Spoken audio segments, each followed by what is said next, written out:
Tudo bem? Boa tarde. A gente atualiza a partir de agora as últimas notícias do Brasil e do mundo neste sábado, 6 de dezembro. Um dia depois de anunciar que será o sucessor político do ex-presidente Jair Bolsonaro, Flávio Bolsonaro disse que dará início às negociações em torno do projeto da direita já neste sábado. Duda Cambraia tem os detalhes ao vivo aqui de Brasília. Oi, Duda, bem-vinda, boa tarde. Boa tarde, Pedro. Boa tarde a todos que acompanham a CNN Brasil. Exatamente, Pedro. Flávio Bolsonaro usou as redes sociais na manhã deste sábado para fazer essa publicação, dizendo que começa então hoje essas negociações e, segundo o senador, o primeiro passo que ele vai dar enquanto pré-candidato a presidente da República pelo PL é justamente pedir para que os parlamentares da direita aprovem ainda este ano algum projeto relacionado à anistia no Congresso Nacional. A gente lembra, Pedro, que o ano está acabando e o ano acaba ainda mais cedo para o Congresso Nacional. Tanto a Câmara quanto o Senado têm apenas mais 2 semanas de trabalho antes do recesso parlamentar e Flávio Bolsonaro, agora pré-candidato à presidência da República pelo PL, reforça esse pedido do campo da direita para que a anistia seja votada e para eles, aprovada ainda em 2026. Claro que esse anúncio de Flávio Bolsonaro como pré-candidato pelo PL, escolha que, segundo o próprio Flávio, foi do pai, o ex-presidente Jair Bolsonaro, gerou repercussões políticas. Outros pré-candidatos à presidência da República, como é o caso do governador do Goiás, Ronaldo Caiado, do União Brasil, e do governador de Minas Gerais, Romeu Zema, do Novo, usaram as redes sociais para dizer que é uma decisão democrática. Outro filho do ex-presidente, Carlos Bolsonaro, disse hoje que o que Bolsonaro decidir, vamos apoiar.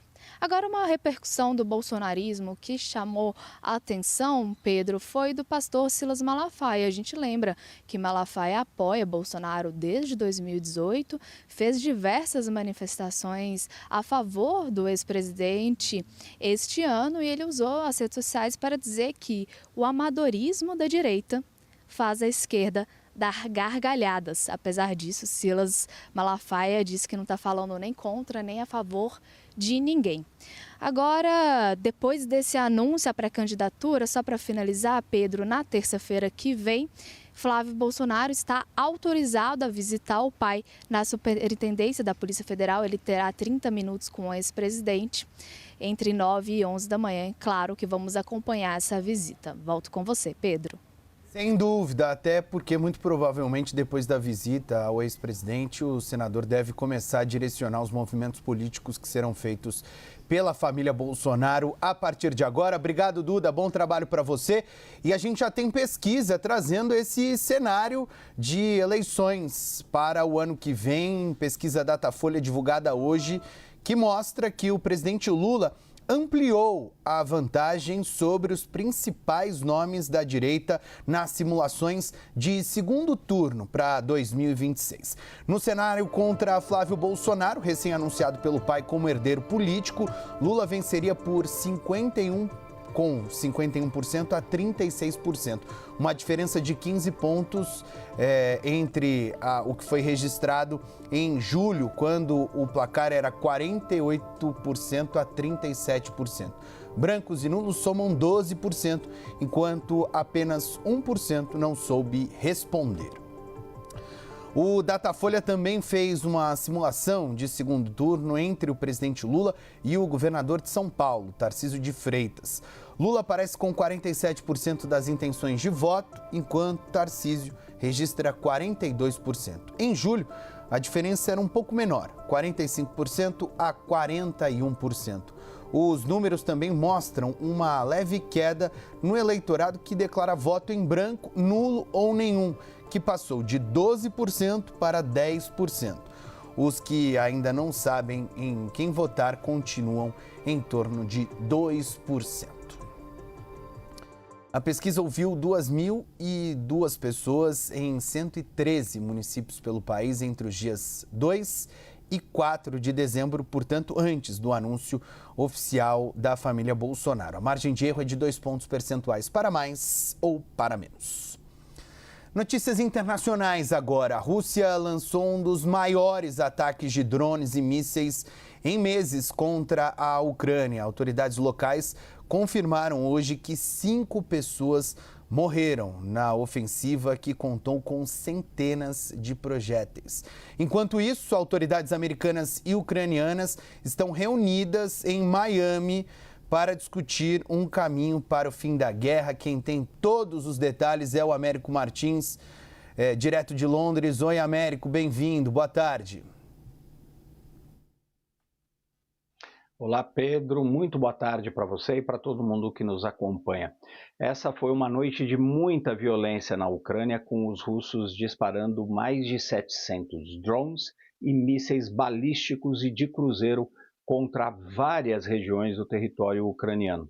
Segundo o presidente Volodymyr Zelensky, pelo menos 5 pessoas foram mortas nesses ataques, muito intensos nessa madrugada e manhã de sábado, e muitos dos alvos eram a infraestrutura de energia elétrica da Ucrânia. Os russos vêm sendo acusados, mais uma vez, de usar o frio neste início de inverno aqui no hemisfério norte como uma arma de guerra. O presidente Volodymyr Zelensky voltou a condenar essa postura bastante belicista dos russos.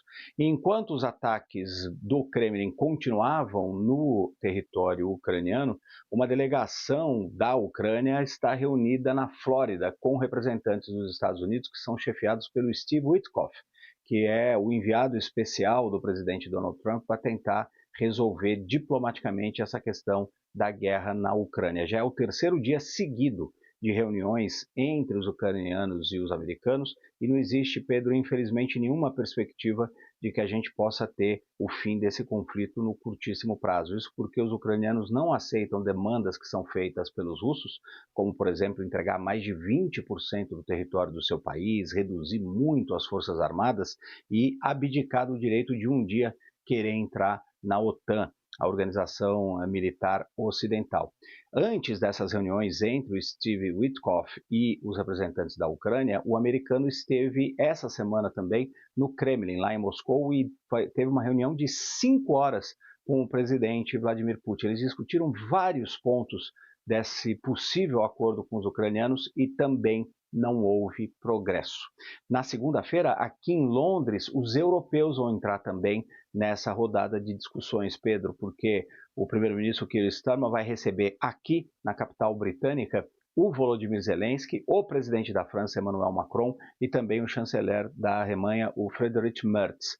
Os 4 vão discutir propostas encaminhadas pela Europa para o fim do conflito. Só que o Vladimir Putin não tem a menor intenção de aceitar as posições dos europeus. Pelo contrário, essa semana ele disse que se os europeus insistirem eventualmente em algum conflito com os russos, eles estariam preparados para a guerra. Mais uma ameaça do Kremlin. É muito preocupante, né, Américo? São anos já de conflito lá naquela região e sem nenhuma expectativa, como você disse, de que as coisas possam ser solucionadas nas próximas semanas ou, quem sabe, até nos próximos meses. Obrigado, Américo, pela sua participação aqui no Agora CNN. E os Estados Unidos mobilizaram mais equipamentos militares em Porto Rico, no Caribe, em meio às tensões com a Venezuela. Embarcações e carros anfíbios foram vistos desembarcando na praia de El Faro, no sul da ilha. Mais militares americanos também chegaram ao local, assim como veículos blindados pesados. Nas últimas semanas, os Estados Unidos reativaram uma antiga base militar fechada em 2004. O local conta com uma pista de pouso de 3 quilômetros, além de um porto de águas profundas e ideal para navios de guerra. As movimentações acontecem por causa das tensões com a Venezuela e a troca de ameaças entre Donald Trump e Nicolás Maduro. Vamos falar de esporte agora? A FIFA está divulgando mais detalhes da tabela da Copa do Mundo de 2026. Jairo Nascimento, o que a gente já sabe sobre o caminho do Brasil? Você que está acompanhando este sorteio que está sendo feito pela FIFA. A gente já sabe onde o Brasil vai jogar. Bem-vindo, boa tarde. Oi, Pedro, boa tarde. Vou trazer aqui informação de última hora, porque acabou de sair o agendamento dos Jogos do Brasil, né? Nós já conhecemos os nossos adversários, pelo menos algumas cidades que já vão sediar também os Jogos do Brasil, viu? Vou trazer para você aqui a data dos jogos. Os adversários da seleção, inclusive, serão Marrocos, na partida de estreia, depois Haiti e Escócia. Lembrando que no histórico, o Brasil perdeu apenas uma única vez para o Marrocos e nunca foi derrotado nem pelos haitianos, nem pelos escoceses. Tá? A cerimônia está acontecendo neste exato momento. Eu já sei que o Brasil, veja só, no dia 13 de junho jogará contra o Marrocos, lá em Nova Jersey, no MetLife Stadium, às 18 horas no estádio local, portanto, são 2 horas a menos, 4 horas da tarde. Jogo dia de semana, hein? Vai dar para faltar o trabalho. Veja aqui, ó, no dia 19 de junho, o Brasil encara o Haiti em Boston, também 2 horas a menos, às 18 horas o jogo, portanto, às 16 horas aqui do horário brasileiro. E no dia 24 de junho, jogo que cai num domingo, às 18 horas, o Brasil enfrenta a Escócia em Miami. Miami são também 2 horas de intervalo, portanto, o jogo que vai acontecer às 16 horas. Já sabendo, portanto, para confirmar, Nova York e Nova Jersey no primeiro jogo, depois Boston e, por fim, Miami no dia 24. São os Jogos do Brasil. Estas são as cidades, sempre às 4 horas da tarde. Jogos ao longo do dia, jogando sempre na costa leste dos Estados Unidos. E a cerimônia de sorteio dos grupos da Copa de 2026 aconteceu nesta sexta-feira em Washington e contou com a presença dos presidentes Donald Trump, dos Estados Unidos, Claudia Sheinbaum, do México, e também do premier Mark Carney, do Canadá. Foram definidos os 12 grupos das 48 seleções que vão disputar o Mundial. A partida inaugural será no dia 11 de junho entre México e África do Sul, no Estádio Azteca, na Cidade do México, capital daquele país. O técnico da seleção brasileira, Carlo Ancelotti, projetou os confrontos da fase de grupos da Copa. Vamos ver o que disse o italiano. Temos que ganarlo, então temos que focalizarnos no nosso trabalho, no, como he dicho, respeitar o adversário, estudar bem o rival. Isto é muito importante para a comissão de fazer um trabalho que temos que fazer, mas depois hay que ganar o jogo. Se pode ganar os 3 jogos. Não é que nossa ideia é muito clara. Temos que estar competitivo em toda a Copa do Mundo. Bom, portanto, a gente já conhece as cidades em que o Brasil vai atuar na primeira fase da Copa do Mundo. Primeiro jogo contra Marrocos em Nova York, segundo jogo contra o Haiti na Filadélfia e o terceiro contra a Escócia em Miami. E os fãs de cultura pop estão reunidos para mais um dia de CCXP em São Paulo. Guilherme Rajão está por lá, tem os detalhes ao vivo desse mega evento. Oi, Rajão, bem-vindo, boa tarde. Oi, Pedro, boa tarde para você também, para todos que estão na nossa audiência. Exatamente, estamos aqui, CCXP 2025, maior evento pop do mundo, que acontece aí de 3 a 7 de dezembro aqui no Expo São Paulo. A gente está acompanhando o evento desde cedo e, Pedro, hoje a programação é incrível. Temos aí a presença de atores de Hollywood, atores nacionais e internacionais que vão passar pelos palcos, pelos painéis de apresentação de séries, filmes que estão nas telonas, nas telinhas, no streaming, e tudo isso para trazer aí de fato mais de 300 mil pessoas a este local onde nós estamos aqui nesses dias de CCXP. A gente vai dar uma mostrada geral aqui, o Djalma Sena, nosso repórter cinematográfico, vai nos mostrar o tamanho, a dimensão da CCXP 2025. São 3 corredores iguais a esse, gigantescos. A gente já caminhou bastante por aqui, olha, o cansaço bate porque de fato é muito espaço, muito stand, mais de 200 stands por aqui, mais de 150 mil metros quadrados para que o pessoal possa aproveitar, se divertir, e nesse momento está aqui, rolando de tudo. Todos os stands de produtoras nacionais, internacionais, de empresas, palco dos nossos parceiros do Omelete que estão por aqui com atrações, personagens ali em cima, e a gente vai seguir acompanhando, obviamente, e trazendo todos os detalhes do maior evento pop do mundo, CCXP 2025, que está rolando aqui em São Paulo. Pedro, volto com você. Excelente, Rajão. Bom trabalho para você e para o Djalma aí na CCXP. Essas foram as principais notícias do momento. Fique agora com o CNN Viagem e Gastronomia. A gente volta ao vivo às 3h15. Até mais.